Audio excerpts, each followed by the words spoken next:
नमस्कार, KP news के bulletin में आपका स्वागत है। मैं हूं अश्विनी आपके साथ। चलिए शुरू करते हैं आज की खबरों का सिलसिला। उससे पहले एक नजर आज के मुख्य समाचारों पर। विधान परिषद टिकट के लिए 300 दावेदार, हाईकमान लेगा फैसला, डीके शिव कुमार ने।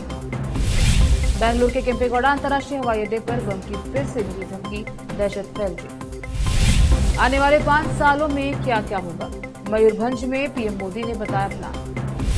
45 डिग्री में रोड शो और तबीयत खराब का बहाना करते मांगते बेल, अनुराग ठाकुर ने केजरीवाल पर कसा तंज। कन्याकुमारी में पीएम मोदी के ध्यान कार्यक्रम पर कांग्रेस का अड़ंगा चुनाव आयोग के पास जाएगी।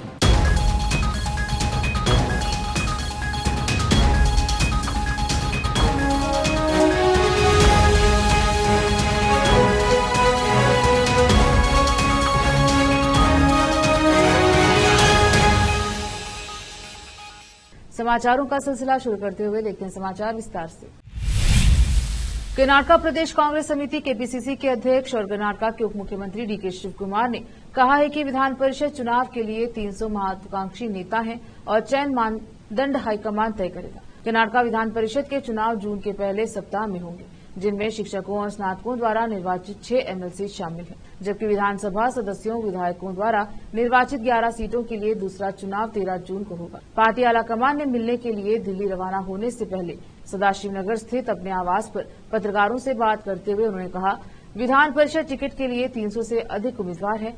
हर वर्ग और क्षेत्र को समायोजित करना संभव नहीं है। सभी क्षेत्रों से प्रतिनिधित्व प्रदान करने की मांग है। कुछ सीटों पर मौजूदा एमएलसी हैं और अन्य ने विभिन्न स्तरों पर पार्टी के लिए काम किया है। पार्टी के लिए फैसला करना मुश्किल है, इस बारे में आलाकमान फैसला करेगा। अध्यक्ष सहित 75 सदस्यीय विधान परिषद में भाजपा के 32 एमएलसी, कांग्रेस के 29 एमएलसी, जेडीएस के 7 एमएलसी और 1 निर्दलीय है। 5 सीटें एमएलसी तेजस्विनी गौड़ा और भाजपा से केपी नंजुंडी, जेडीएस से मरिथिब्बे गौड़ा और कांग्रेस से जगदीश शेट्टार के इस्तीफे के कारण खाली है, जो लोकसभा चुनाव लड़ने के लिए भाजपा में वापस आ गए हैं। बेंगलुरु के केंपेगौड़ा अंतर्राष्ट्रीय हवाई अड्डे पर बुधवार सुबह बम की धमकी मिली है, जिससे हवाई अड्डे के अंदर यात्रियों में दहशत फैल गई। गहन जांच के बाद सुरक्षा अधिकारियों ने इसे अफवाह बताया है और परिचालन फिर से शुरू किया गया। रिपोर्ट्स के अनुसार बेंगलुरु एयरपोर्ट की अल्फा 3 बिल्डिंग के पुरुष शौचालय में एक नोट मिला, जिसमें लिखा था कि एयरपोर्ट पर कई बम धमाके होंगे। नोट को देखने वाले एयरपोर्ट कर्मचारी ने तुरंत सुरक्षा कर्मचारियों को सूचित किया और बम निरोधक दस्ते ने सीआईएसएफ कर्मियों के साथ मिलकर पूरे एयरपोर्ट की जांच की। बैगेज चेक इन और सुरक्षा जांच जैसे बुनियादी कार्य कथित तौर पर बाधित हुए, लेकिन नोट को फर्जी घोषित किए जाने के बाद वे फिर से शुरू हो गए। हालांकि उड़ान संचालन बिना रुके जारी रहा। एयरपोर्ट पुलिस मामले की जांच कर रही है। बेंगलुरु में बम की झूठी धमकियां चिंता का विषय बन गई है, क्योंकि हाल के दिनों में ऐसी कई घटनाएं हुई हैं। पिछले हफ्ते बेंगलुरु के 3 सितारा होटल में बम की धमकी मिली थी और बाद में पुलिस ने इसे झूठी कॉल घोषित कर दिया।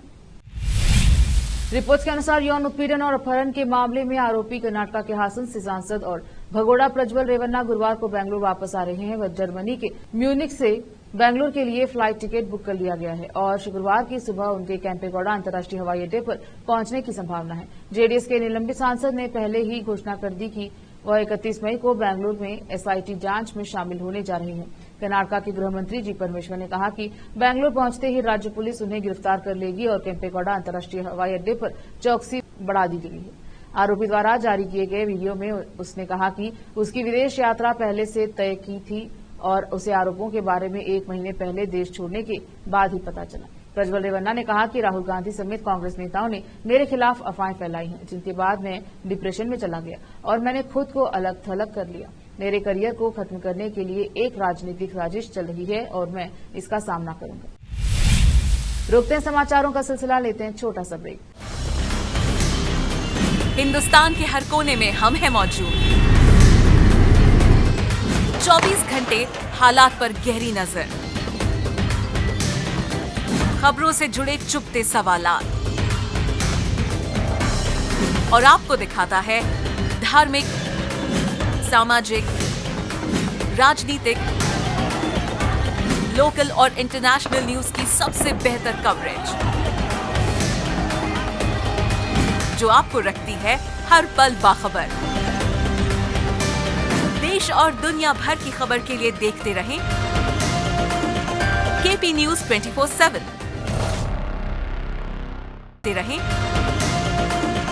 KP news 24/7। ब्रेक के बाद स्वागत है आपका। देखते हैं समाचार। लोकसभा चुनाव 2024 के लिए अंतिम चरण की लड़ाई चल रही है। इसके मद्देनजर प्रधानमंत्री मोदी ओडिशा के मयूरभंज में एक रैली को संबोधित करते हुए उन्होंने कहा कि मैं महाराजा श्री रामचंद्र भंजदेव और पंडित रघुनाथ मुर्मू जी को भी आदरपूर्वक नमन करता हूं। आज ओडिशा में चुनाव प्रचार का अंतिम दिन है। वैसे पूरे देश में कल शाम 5 बजे चुनाव प्रचार समाप्त हो जाएगा।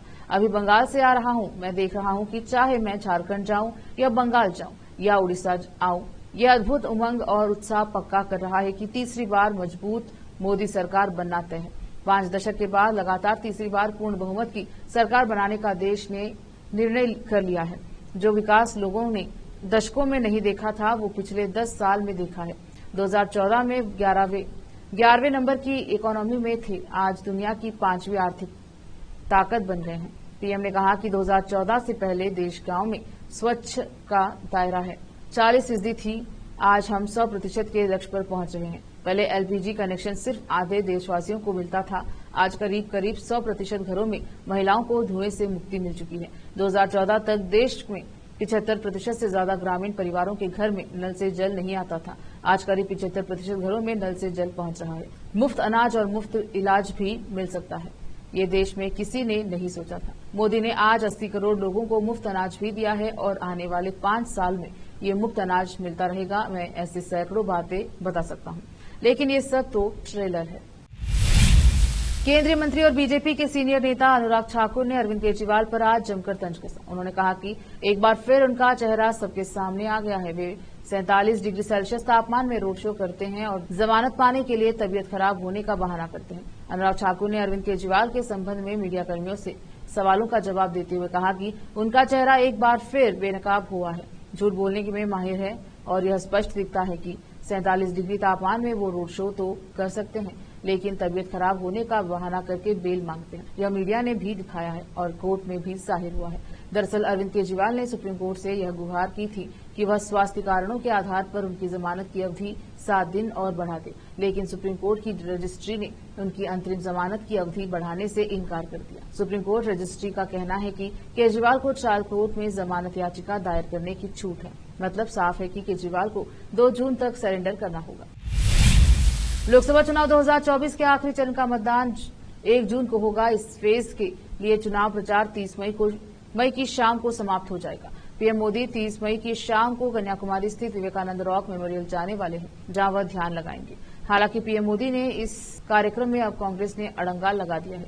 तमिलनाडु कांग्रेस ने कहा है कि पीएम मोदी का ये कार्यक्रम आचार संहिता का उल्लंघन करता है। पीएम मोदी के कार्यक्रम के मामले को लेकर कांग्रेस ने चुनाव आयोग जाने की भी बात कही है। तमिलनाडु कांग्रेस ने कन्याकुमारी के विवेकानंद रॉक में पीएम मोदी के ध्यान कार्यक्रम को लेकर कहा है कि यह चुनाव के अंतिम चरण से पहले किया गया एक नाटक है। कांग्रेस ने कहा कि वह चुनाव आयोग से संपर्क करेगी और वह कहेगी कि यह आखिरी चरण से एक दिन पहले वोट मांगने का एक और नाटक है। तमिलनाडु कांग्रेस के प्रमुख सेल्वा पेरुंदगई ने कहा है कि पीएम मोदी के इस कार्यक्रम का आयोजन आचार संहिता का उल्लंघन करता है, क्योंकि यह लगातार मीडिया कवरेज के माध्यम से मतदाताओं को प्रभावित कर सकता है। दिल्ली के मुख्यमंत्री अरविंद केजरीवाल की पत्नी सुनीता केजरीवाल और कई अन्य के खिलाफ कार्यवाही की मांग करते हुए दिल्ली हाईकोर्ट में याचिका दायर की गई है। इन पर कथित तौर पर वीडियो कॉन्फ्रेंस के नियमों का उल्लंघन करते हुए कोर्ट की कार्यवाही को अवैध तरीके से रिकॉर्ड करने का आरोप लगाया गया है। कथित तौर पर रिकॉर्डिंग को सोशल मीडिया पर शेयर किया गया। दिल्ली के वकील वैभव सिंह ने दायर जनहित याचिका में कोर्ट की कार्यवाही की कथित रिकॉर्डिंग और प्रसार में शामिल लोगों के खिलाफ जांच करने एवं एफआईआर दर्ज करने के लिए एक विशेष जांच दल एसआईटी का गठन की अपील की है। याचिका में कहा गया है कि इन कार्यों से ट्रायल कोर्ट के जज का जीवन खतरे में पड़ गया है।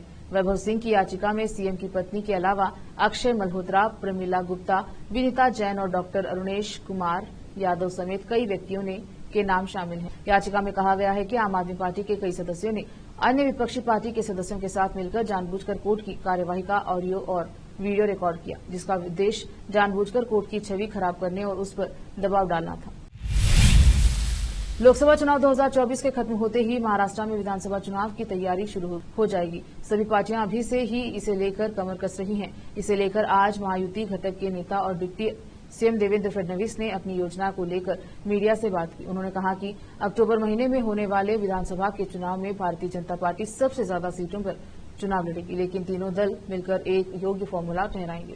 महाराष्ट्र के लोकसभा के 5 चरण में चुनाव संपन्न होने के बाद तमाम पार्टियां अपना चुनावी समीक्षा करना शुरू कर दी है एवं महाराष्ट्र के विधानसभा के चुनाव की भी तैयारी शुरू कर दी गई। भारतीय जनता पार्टी के सहयोगी पार्टियों का भाग्य लोकसभा चुनाव के रिजल्ट पर निर्भर कर रहा है, पर शिवसेना शिंदे गुट व एनसीपी अजित पवार गुट भी अपना अपना दाव ज्यादा से ज्यादा सीटों पर करेगी। इसकी सुबुगाहट भी महाराष्ट्र में दिखने लगी है। देश के कई हिस्से भीषण गर्मी और लू की चपेट में हैं। पिछले कई दिनों से राष्ट्रीय राजधानी दिल्ली, राजस्थान, मध्य प्रदेश, बिहार, यूपी, पंजाब और हरियाणा में चिलचिलाती गर्मी पड़ रही है। कई जगहों पर तापमान 50 डिग्री क्रॉस कर चुका है। उधर दक्षिणी राज्यों में बारिश से राहत है। असम में तो चक्रवाती रेमल की वजह से कई इलाकों में जल जमाव है और बाढ़ की स्थिति बन गई है।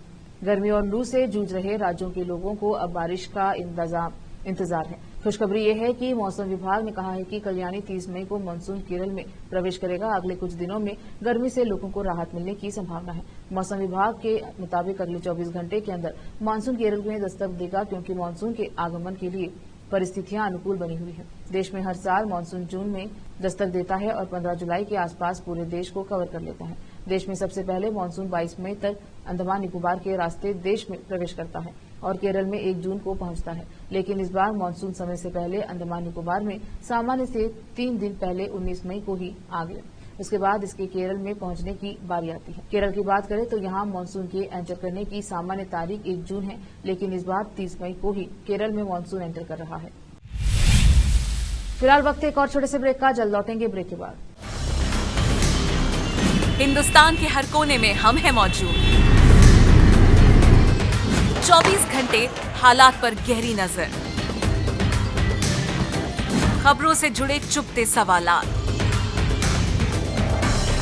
और आपको दिखाता है धार्मिक, सामाजिक, राजनीतिक, लोकल और इंटरनेशनल न्यूज की सबसे बेहतर कवरेज, जो आपको रखती है हर पल बाखबर। देश और दुनिया भर की खबर के लिए देखते रहें केपी न्यूज 24/7। ब्रेक के बाद स्वागत है आपका। देखते हैं समाचार। इजरायल की तरफ से गाजा के राफा शहर पर सोमवार रात और मंगलवार को किए गए हमले में कम से कम 37 लोगों की मौत हो गई है। चश्मदीदों, आपात सेवा कर्मियों और अस्पताल के अधिकारियों ने इस बारे में जानकारी दी। यह वह इलाका है जहां कुछ दिन पहले विस्थापित फिलिस्तीनियों ने शिविर में आग लगी। इजरायली सेना ने कहा है कि रविवार को विस्थापितों के शिविर में लगी आग संभवतः फिलिस्तीन आतंकवादियों के हथियारों से हुए दूसरे विस्फोटों के कारण लगी। सेना के प्रवक्ता रियर एडमिरल डैनियल हगारी ने बताया कि आग लगने के कारण की अभी तक जांच जारी है, लेकिन हमास के 2 आतंकवादियों को निशाना बनाकर किए गए हमले से आग लगने की संभावना कम है, क्योंकि इस दौरान बहुत छोटे हथियारों का इस्तेमाल किया गया था। इमरान खान की तीसरी पत्नी बुशरा बीबी के पूर्व पति पर इस्लामाबाद की एक अदालत के बाहर पूर्व प्रधानमंत्री खान के एक वकील ने हमला किया। यह हमला तब हुआ जब वह गैर इस्लामिक विवाह मामले में दंपति की सजा के खिलाफ अपील पर सुनवाई के लिए उपस्थित हुए थे। खान 71 वर्षीय और बीबी 49 वर्षीय को 3 फरवरी को एक निचली अदालत ने इद्दत के दौरान शादी करने के लिए 7-7 साल जेल की सजा सुनाई थी। इस्लाम में इद्दत किसी महिला के लिए अपने पति की मृत्यु या तलाक के बाद दूसरी शादी से पहले प्रतीक्षा करने का अनिवार्य समय है। बुशरा के पूर्व पति खावर मेनका ने नवंबर 2023 में दंपति के खिलाफ मामला दर्ज किया था, जिसमें आरोप लगाया गया था कि उन्होंने बुशरा द्वारा इद्दत की अनिवार्य प्रतीक्षा अवधि का पालन किए बिना शादी कर ली थी। उन्होंने अदालत से विवाह को अमान्य घोषित करने का अनुरोध किया था। अदालत ने 23 मई को अपील कर फैसला सुरक्षित रख लिया था, जिसे बुधवार को सुनाया जाना। फिर से एक नजर आज की सुर्खियों पर। विधान परिषद टिकट के लिए 300 दावेदार, हाईकमान लेगा फैसला, डीके शिवकुमार ने। बेंगलुरु के केम्पेगौड़ा अंतर्राष्ट्रीय हवाई अड्डे पर बम की फिर से मिली धमकी, दहशत फैल गई। आने वाले 5 सालों में क्या क्या होगा, मयूरभंज में पीएम मोदी ने बताया प्लान। 47 डिग्री में रोड शो और तबीयत खराब का बहाना करते मांगते बेल, अनुराग ठाकुर ने केजरीवाल पर कसा तंज। कन्याकुमारी में पीएम मोदी के ध्यान कार्यक्रम पर कांग्रेस का अड़ंगा, चुनाव आयोग के पास जाएगी।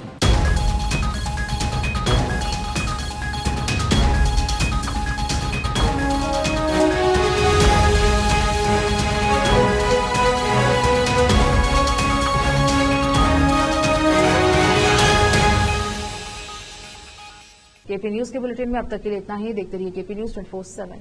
धन्यवाद।